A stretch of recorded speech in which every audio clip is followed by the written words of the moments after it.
네, 여러분 반갑습니다. 리논 컨설팅 대표 김영진입니다. 자, 이번에는 3특 학생들을 위해서 필수 시청 강의 라인 설정에 대한 꿀팁을 알려드리도록 하겠습니다.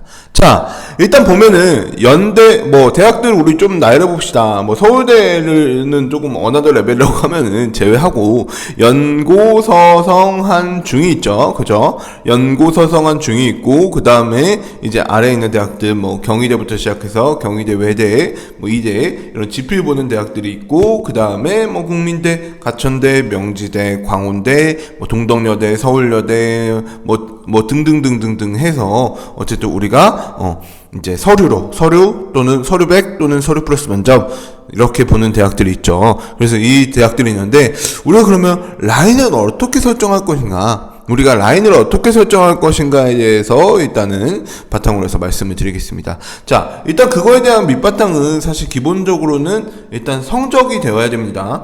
가령 12특 같은 경우는 솔직히 성적이 조금 안 돼도 어떻게든 한번 지원해볼게, 어떻게든 한번 보내볼게, 이게 됐는데요. 네, 3년 특례 같은 경우는 솔직히 성적이 안 돼서 가령 IB 점수 30점 맞았는데 나 연대 보내주세요, 이런 거는 없습니다. 이런 상황은 존재할 수가 없어요. 그래서 기본적으로는 이제 라인은 성적을 기반으로 해서 진행된다. 다만 그 성적 안에서 자, 대원칙을 짭시다. 일단 첫 번째, 라인은 성적을 기반으로 해서 일단은 진행이 되고요. 그 다음에 두 번째는 이 성적을 바탕으로 해서 활동이나 여러 가지 자소서 이런 것들이 여러 가지 가미가 되면 플러스 마이너스 2 정도는 가능하다. 즉, 가령 성적이 2점 더 높아도 떨어질 수가 있고요.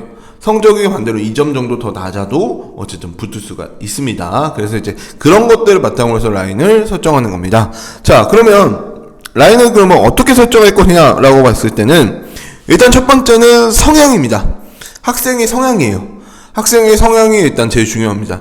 그 학생이든 어머님이든 성향이 예를 들어서 그런 거예요. 나는 중앙대 밑으로 안 보낼 거야. 난 다 대학 보낼 거야. 난 중앙대 밑으로 안 가고 그럴 거면 재수할 거야. 이런 학부모님 학생이 있는가 하면은, 아니면 나는 어떻게든 인서울이라도 가고 그 다음에 일단 나중에 생각할래, 이런 분들도 있잖아요. 그래서 이제 그런 분들이 여러 가지 성향을 바탕으로 해서 어쨌든 이제 그렇게 해서 평가를 하게 됩니다. 그래서 만약에 이런 거죠. 가령 우리 아이가 또는 내가 어쨌든 상향을 좀 지원하고 싶어. 아니면 조금 어쨌든 어느 정도 일정 정도의 마지노선이 있어. 그러면 그 마지노선을 바탕으로 해서 여러분들이 대학을 설정하는 게 좋고요. 아니면 어떤 친구들은 그냥 일반적으로 하향 조금 이제 낮춰가지고 좀 더 안정적으로 100% 갈 수 있는데 지원하고 싶어. 그러면은 조금 더 하향 지향적으로 지원을 하게 됩니다. 보통 이제 상향 지향적으로 지원하는 친구들은 보통 이제 상향을 한 3개 정도 쓰고 이제 적정을 2개, 하향을 1개 정도 쓰거나 안 쓰거나 하겠죠. 아니면 하향을 쓰는 지향적으로 지원하는 친구들은 하향 3개, 적정 2개, 상향 하나, 이런 식으로 씁니다. 근데 그냥 일반적인 학생들은 보통 상향 2개, 적정 2개, 하향 2개, 이런 식으로 씁니다. 저는 사실 일반적인 학생이라고 감안하고 컨설팅을 하는 편이에요. 왜? 우리 학생들이 보통적으로 각자의 성향은 다르지만 그냥 일반적인 학생이라고 생각하고 감안을 하고 그 다음에 학생들한테 성향을 물어봅니다. 그래서 이제 그런 것들을 바탕으로 해서 여러분들이 라인을 설정할 수 있다라고 보시면 되겠습니다. 그 다음 두 번째는 100% 합격 대학을 하나 정도 선정하자입니다. 제가 물어봐요. 뭐냐면 라인이 높은 친구들한테 물어봐요. 야, 너 떨어져도 상관없어? 물어보면 또 아니래요. 아니라면 뭐예요? 당연히 100% 합격 대학을 하나 정도는 넣어야죠. 왜? 우리는 어떻게 될지 모르는 거니까.